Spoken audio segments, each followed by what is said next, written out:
The Reluctant Conquest of Ruby Snow by Fall QM. Chapter 1. Are you ready to admit the truth?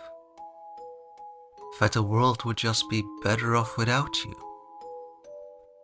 Yes. Ruby? Ruby!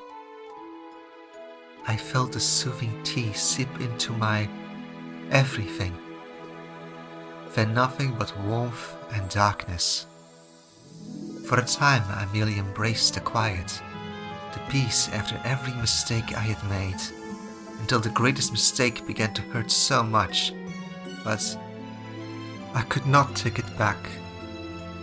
Just when I thought the soothing warmth and darkness would last forever, I felt the biting cold grip of air and the harsh light of the sun jabbing into my eyes. I did what anyone would do in my situation. I had a little cry. Her name is Valana Targaryen. If Robert finds out, he'll kill her. You know he will. You have to protect her. Promise me, Ned. Promise me. Ruby, north of Winterfell. It was cold, but not like super cold. Just put on a big warm jacket and mittens cold. Cold where your nose might go a bit red, but you're not going to worry about it falling off sort of cold. Because it got super cold here. Very cold. Stupid, why would you ever live here cold? Nose and ears fall off cold. Even in summer snows, even now with a blanket of crisp white snow covering the earth, this was considered summer. It had been summer for 9 years, and hopefully it would be summer for many years still. Even at 5, it was impossible for Ned to hide the effects of the last winter from me, considering that many people had to live with what the cold took from them. It had been confusing at first, but when the snow did not clear up for 3 years, you sort of get an idea of what is going on. I shuddered as I carefully planted my boot in the snow, careful not to make any crunchy sounds as I carefully deactivated the safety on Rose Bolt as I brought him up to my shoulder, wincing slightly as I pressed my cheek against his steel sock. I was going to have to do something about that. A sock? No, that was dumb. Perhaps a leather pad? Or fur? Waste not, want not, after all. He was old. A big old buck out on his own, taking slow sips from the ice-cold river now and then. I lined up the sights, keeping both of my eyes open as I gauged the distance between us. When I was satisfied, I pulled on the trigger until Rosebolt clicked and thumped in my grip. An instant later, the bolt struck the old buck, who staggered for a few steps before falling onto his side. The moment the bolt flew, I slung Rosebolt over my shoulder and pulled out the blade at my hip as I began to step across the frozen earth. Delighted in how I moved just a bit too fast. This far out, alone in the woods, it was fine to nurture a tiny seed of the old Ruby. The gift she left me that made me just a bit faster, just a bit stronger. Just a bit wiser, maybe. Swish! I bounded rock to rock with unerring balance, something that had taken years and years and lots of training to regain in his body. Not that I disliked the new me. I mean, I had nice legs, and I was even taller then. I pushed aside that thought as I steadied myself on a stone that shifted with my weight. It was silly to think about that. I had to focus. I was almost upon the still buck, glad that my aim was good and Rosebolt was doing as he was told. I would never make any animal suffer unnecessarily. I checked the animal over and was about to turn about and drag my sled over, when a low growl sent a shiver down my spine. I slowly stood to my full height and turned slightly to a thicket a few dozen feet away as a pure white wolf stalked slowly towards me. Wow! I took a careful step back, taking in the big doggy, the very big fluffy doggy that looked like she wanted to rip me apart. But the fluff! Ah! Animals were so cool! I don't want to fight, I told her as I kept stepping back from the angry-looking wolfie that was roughly the size of a horse. A very hungry horse. You can have him. No problem here. I took a short hop backwards and landed on a rock in the river, my eyes never leaving what was clearly a direwolf. With that, the big girl seemed to shrug me off and prowled over to the dead buck, ripping an entire leg off the venerable old animal with barely any effort. I suppose she felt like I was chewed off enough, or she was so hungry that... Oh my gosh! Puppies! I gushed, squatting down on the rock somewhat to get a better look at the belly of the girl. Well, soon to be puppies anyway. My exclamation seemed to upset her as she turned away from her dinner, that I had caught her, and barked at me. The sound reverberated through the woods and sent birds squawking in alarm into the air. I did not fall into the water. I just stumbled a bit and used an ancient balancing technique to prevent myself from falling in. An ancient art that just so happened to look like I was flailing my arms about. But regain my balance I did. Before I quickly gave Miss Direwolf some room, even if I totally wanted to watch her more, I settled in on the other side of the river so I could behold her fluff for longer as she utterly devoured the buck, leaving almost nothing left. I let out a forlorn sigh when she turned about to glare at me. Rude, since I had just fed her. Before she stalked back into the thick and winding trees, her fluff distinctly unhugged. One day, I promised, before I rubbed my mittens together and stomped over to my sled that had been covered by a thin layer of snow. My very empty sled. It was unlikely I was going to find any other worthy game after Fluffy barked at me. All the animals would probably be scared well into next week. Gosh, she was so cool. Besides, I had a responsibility. As the self-appointed Huntress of Winterfell, I should probably go tell Ned about a horse-sized wolfie in the woods. Don't want her to eat someone after all. I wonder how one got south of the wall. Well, it was a big wall, so I suppose there must be some holes here and there. I slung the sled's rope over my shoulder and started to pull, barely feeling the strain. I have been feeling stronger these last few months. My workout must be paying off. Evening, lass. No luck with that contraption of yours? I perked up and saw Farland the Houndmaster and his daughter standing by a cart at the side of the road. Rosebolt is fantastic and he works perfectly, I called out with a smile.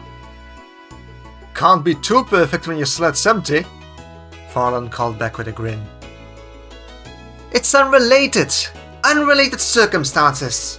I had a nice bug, but it was not to be. I should probably keep the direwolf on the down low. Don't want to worry everyone.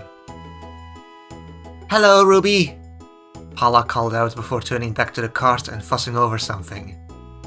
Curiosity got the better of me, and I ambled up to the pair, dropping my sled and looking at the very broken wheel. That is one broken dang wheel, I exclaimed as Farland gave a long-suffering sigh. The iron band around the outside was the only thing holding the wheel together, as the wooden rim had splintered apart.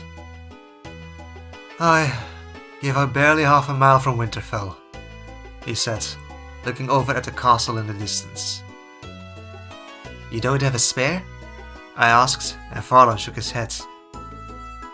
Well, if you look after my sled, I can run to the castle and pick a wheel up for you, I offered as Paula knelt down next to the cart, looking at the axle and huffing. I am just not sure how we are going to change out the wheel without unloading the cart, she mused as I hummed. I might have something for this actually. I will go to my workshop. There was a bang as the iron rim suddenly gave out and the cart quickly began to topple over with its heavy cargo, right onto Paula. The girl had time to scream, but fell backwards rather than jump out of the way. There was no time to think. I threw myself forwards and slammed my side into the cart before it could crush the girl. I staggered somewhat as I adjusted my position and threw my shoulder into the heavy wooden frame, holding it up as I grit my teeth from the effort. All the while, Paula was staring up at me, her mouth agape. "Move! Move! Move! Move!" I shouted, wincing as my feet began to slide in the mud as I struggled to save the girl's life. Farland rushed forwards and grabbed Paula by the shoulder and dragged her away from the cart. When she was far enough away, I jumped back and let the cart fall to the side where she had been with a crash of heavy cargo. Phew! That was a close one. Are you okay, Paula? I looked over at Paula and Farland, who were staring at me with huge concerned eyes and pale faces. And there were a handful of blood-red petals fluttering in the wind before settling down upon the snow. Dang it. We decided to walk to Winterfell, after some very tense moments that involved me staring at the pair of them while they stared at me. Eventually, Farland mumbled something about the old gods, and despite the dread rising up in my stomach, we both agreed to head to Winterfell on foot, and sent the cart out to recover the cargo.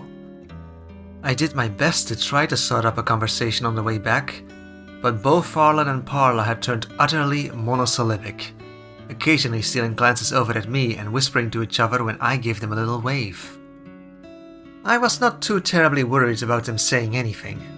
I already had a pretty terrible reputation for, well, the whole bastard thing, and being a huntress, and for the odd explosion.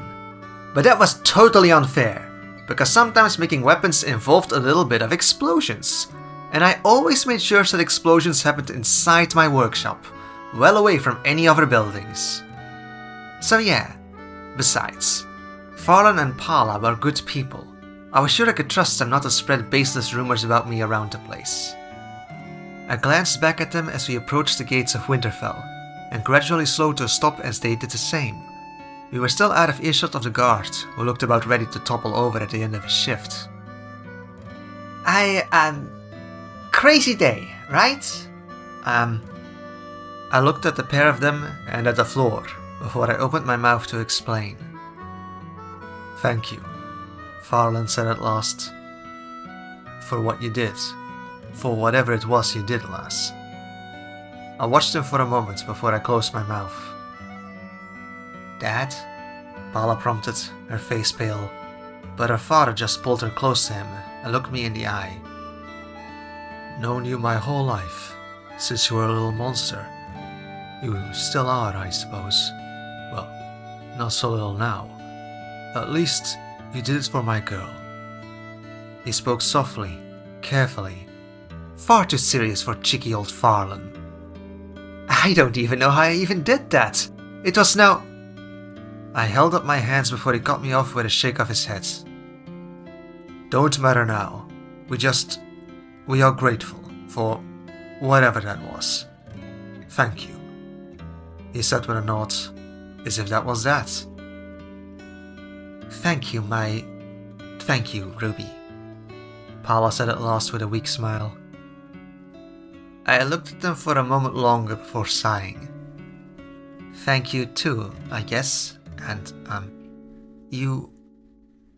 I rubbed the back of my head and took some time to see how Mr. Ground was doing. Pretty wet and muddy, apparently. May the gods be with you, Ruby, Farland said with a wry smile as the pair of them turned to make their way to the gate. Right back at ya! The gods, I mean. I hope they are with you, or... They were walking away. That was... the worst conversation of my life.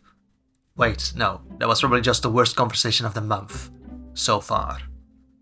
Moonblood's conversation. Far worse than this. So much worse. But Farland and Paula were good people. What was more worrying was... Holy crap, my semblance! How was it so strong all of a sudden? Was that the crazy thing where some mothers go super strength when a car falls on their baby? I mean, I guess not. Paula is not my baby. But carts are somewhat car-coded. Or perhaps that is the other way around? Anyway, I had actually petaled! How? hundreds of hours trying to tap into an itsy little bit of the power I knew was inside me, and it comes out right when a bunch of people can see it. Well, not a bunch of people, I guess. And Paula was going to get squished. That would not be very cool. So, I suppose it was a good time for my semblance to have a power boost. I would just have to be more careful next time. Oh, wait! I could just avoid a next time happening. That was a way better plan. Are you coming in, my lady? I looked at the guard at the gate as he looked at me just standing in the middle of the road thinking. Yes! Yep, right now! I confirmed, walking casually, totally normally into Winterfell. I was not hiding anything. No sir, no one would suspect anything. Oh right, I had to tell Ned about Fluffy.